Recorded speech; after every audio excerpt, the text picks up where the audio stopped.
Welcome to Evolution of Self with me, Britannia.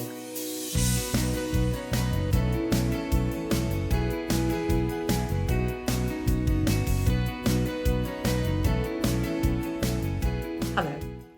So one of the things that I really love about my work, my coaching that I do, is that quite often I see themes that come up not just with one client, but across the different clients that I work with, be they teams or individuals or whatever. And recently I've been noticing that there's a theme of conflict that's coming up, but very specifically to a particular type of conflict avoidance. On the surface, and quite often at the moment they seem to be teams that I'm working with that this is coming up for, there is a sort of a sense of everybody getting on, a sense of everybody liking each other and playing well together. And in these particular teams, there's very little conflict.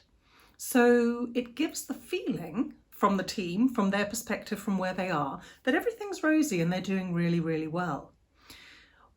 But if you do not have conflict, then there are no disagreements, there are no challenges, no real challenges.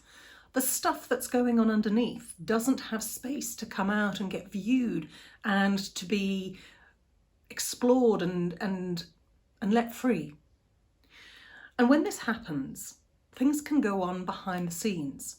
So whereas a team that has healthy conflict will debate things, pull things apart and look at them, a team that doesn't have that healthy conflict will end up gossiping, maybe 2 or 3 people getting together and speaking badly about other team members. There'll be a lot of sort of negative stuff going on, but it's not going on in the open.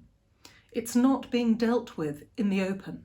It's bubbling up and causing disruption on the outside, hidden away from full view. So on the surface, it looks like everything's fine and doing really well, but underneath it all, it's not, and it's festering.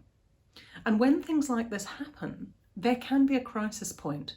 And when that happens, because it hasn't been dealt with on a regular basis, it explodes and becomes really messy and uncomfortable for everyone. And things can fall apart. Now, in the scenario that I'm sharing, this is sort of a team scenario, but this happens in relationships as well. This happens, and I'm speaking from personal experience because I have been particularly conflict averse in my life. I know that in my personal relationships, not nowadays, but in years gone past, I used to find it really hard to voice the things that made me unhappy because I never felt safe in those relationships. And safety is incredibly important. It is the first step to being able to have constructive conflict. Now, I'm going to share one particular part of constructive conflict that is very important when you start getting into it. Well, actually, I'm sharing 2 because I've already shared that you need safety. You need to build that into your relationships. You need to build it into your teams. Without that safety, you cannot bring conflict into the mix and expect people to engage in it in a constructive way. People just won't feel safe to voice what's going on in an honest and open way. They'll try and hide it. So first of all is safety. The second thing is that when you bring conflict into a situation, don't make it personal, make it general. So instead of saying, I don't think that's a good idea because you XYZ, don't make it about the person that you're talking about. Make it about the subject. So going back to our team scenario, instead of saying, I don't like it because you didn't do your part, it could be generalized to say, okay, so when people don't keep their word, then this is something that causes disruption within the team. You're taking it away from an individual and you're making it about how the team works together. That's just one particular scenario that comes to mind, but it can be about anything. And the same in a personal relationship. Instead of making it, you didn't do this and blaming the other person and making them wrong, you own it.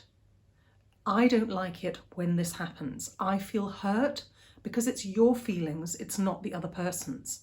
Own it. And then say, when X, Y, and Z happens, this is how I feel. So it's not saying you didn't do this or you did that wrong or you were, a nasty person. It's stating the inanimate object of the thing that happened, if that makes sense. So it's taking it away from the personal and making it general. And by doing that, you're not attacking the person that you're trying to have this conflict with, that you're trying to air things with and get to a resolution. What you're doing is you're making it about the thing that upset you, not the person, but the situation. And when that person can understand that that situation triggers you, and then you can open up a discussion about how to move forward from that. And as I stated in the beginning, these conversations are vital to any healthy relationship, be it a business relationship, be it a team dynamic, or be it in a personal relationship with those that you love. Avoiding conflict doesn't actually get you away from conflict, and it doesn't create a happy dynamic.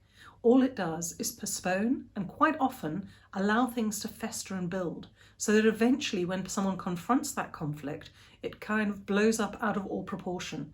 And then it's very hard to come back from that space. I hope you've enjoyed this week's little thought bite.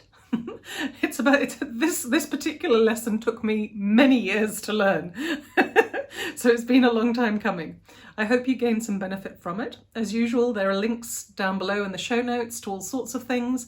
I've recently released a free 7-day happiness boost course, which you're welcome to access and enjoy if you want. All my social media links and links to my website, should you be interested in working with me in the future, are all down below as well. And drop me a line if you have any questions or you just want to have a chat. All the best. See you next week. Bye-bye.